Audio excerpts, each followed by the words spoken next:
Hello guys, welcome to our channel. तो guys हमने WWE में कई खतरनाक वेपन्स का यूज होते देखा है, जहाँ पे एक रेसलर मैच को जीतने के लिए अपोनेंट को काफी ज्यादा पेन देता है और एक मैच के दौरान किसी तरह का वेपन्स यूज होते हैं तो फैंस को उस मोमेंट को देखने में ज्यादा मजा आता है और फैंस ने काफी पसंद किया है, जहाँ पे लैडर, स्टील चेयर, टेबल्स जैसे वेपन का यूज किया गया हो। हालांकि फैंस के बीच में ये कंफ्यूजन बना रहता है कि क्या ये सारे यूज होने वाले वेपन्स रियल होते हैं या फेक होते हैं। बट गाइस, शायद आपको ये बात सुनकर हैरानी होगी कि ज्यादातर मोस्टली यूज होने वाले वेपन्स असली ही होते हैं। तो गाइस, आज की इस वीडियो में WWE के कुछ हथियार और उनके पीछे कुछ सीक्रेट के बारे में जानेंगे। तो गाइस, विदाउट वेस्टिंग टाइम चलो वीडियो स्टार्ट करते हैं। नंबर 1, थंबटैक्स। गाइस, बहुत लोगों के लिए सरप्राइजिंग हो सकता है कि रेसलिंग मैचेस में असली थंबटैक का ही यूज किया जाता है। थंबटैक्स में कांटेक्ट आने पर एक रेसलर का दर्द बहुत ही ज्यादा पेनफुल होता है। गाइस, जब भी एक रेसलर इन थंबटैक पर पटका जाता है तो इनसे होने वाला पेन काफी ज्यादा खतरनाक भी होता है। गाइस, ECW में थंबटैक्स काफी कॉमन यूज होते थे। उसके बाद में एटीट्यूड एरा में मिक फॉली के मैचेस के दौरान भी हमें देखने को मिला था। बट जब WWE PG प्रोडक्ट बनती गई तो वैसे वैसे ये थंबटैक्स टेलीविजन से गायब होते चले गए। लेकिन गाइस, 2016 के एक्सट्रीम रूल पेपर व्यू में Dean Ambrose versus Chris Jericho के बीच एक मैच में थंबटैक का यूज देखने को मिला था, जहां उस मैच में जेरिको को एम्ब्रोज थंबटैक पर पटक देते हैं और उसके बाद जेरिको ने ये बताया था कि ये वाकई में काफी ज्यादा पेनफुल होता है। और गाइस, सबसे ज्यादा पेन रेसलर को उस थंबटैक को निकालने के वक्त होता है और ये कई दिनों तक भी दर्द होते ही रहता है। गाइस, अब बात करते हैं नंबर 2, द गिटार। एक गिटार को वेपन्स के रूप में यूज किया जेफ जैरेट ने। वो अपना डेडमेट गिटार अपने अपोनेंट के सर पर फोड़ने के लिए इस्तेमाल करते थे।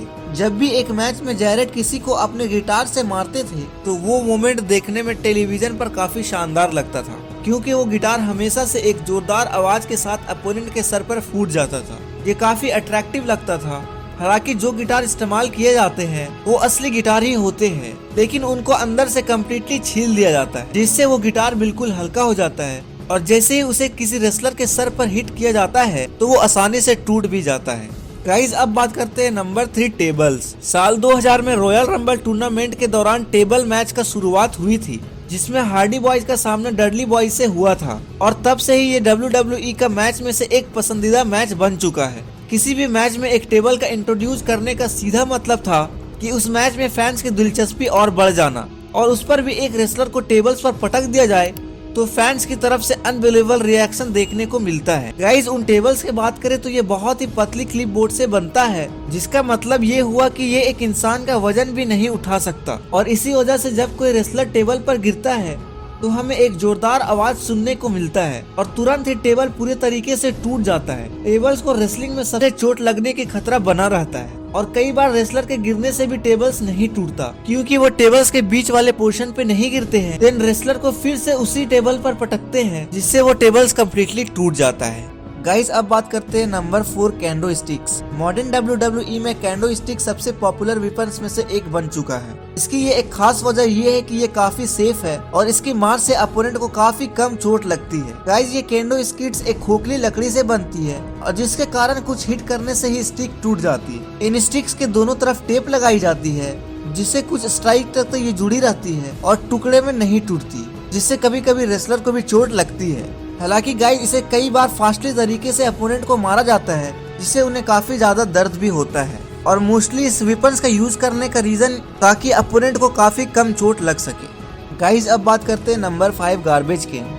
ये गार्बेज कैन असल में एक ऐसा वेपन्स है जो कि मैच को अट्रैक्टिव बना देती है जब रेसलर अपने अपोनेंट को इससे हिट करते हैं। WWE में इस्तेमाल होने वाले गार्बेज कैन एक एल्युमिनियम और टीन के बने हुए होते हैं, जिसकी वजह से काफी सेफ होता है और कुछ ज्यादा हार्ड नहीं होता। यहाँ तक कि पेप्सी की बोतल होती है, उससे भी ये गार्बेज कैन वीक होती है। यानी इसका मतलब है कि रेसलर को इससे मारे जाने पर ना के बराबर ही चोट लगती होगी, जो कि रेसलिंग के फील्ड में यूज होने पर काफी बेहतर रिजल्ट देता है। गाइस, जैसा कि शेन मैकमैन अपने move coast to coast perform करते थे, तो ये गार्बेज कैन एक तकिए की तरह काम करती थी अपोनेंट के ऊपर। यानी कि गाइस, इससे रेसलर को बिल्कुल भी चोट नहीं लगती।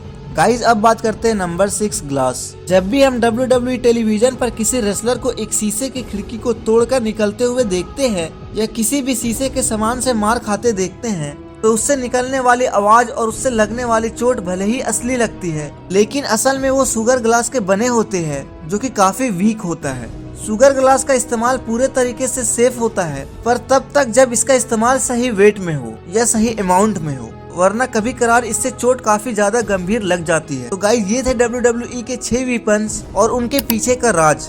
तो गाइज इसी तरीके की वीडियोस पाने के लिए हमारे चैनल को लाइक, शेयर एंड सब्सक्राइब करके बेल आइकन जरूर प्रेस करें।